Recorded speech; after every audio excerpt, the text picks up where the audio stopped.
সরকার মাননীয় মুখ্যমন্ত্রী মমতা বন্দ্যোপাধ্যায়কে প্রতি পদে পদে হেনস্থা করা, আজকে স্বল্প সঞ্চয় সুদের পরিমাণ কমিয়ে দিয়ে আবার নতুন করে চিটফান্ডকে শুরু করা, বিভিন্ন বিষয় নিয়ে আমরা নেমেছি। কিন্তু যারা ভাবছে যে ধমকে চমকে মমতা বন্দ্যোপাধ্যায়কে মানুষের থেকে আলাদা করা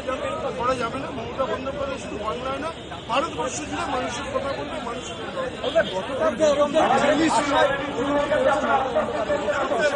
ভাষায় এরকম মানুষ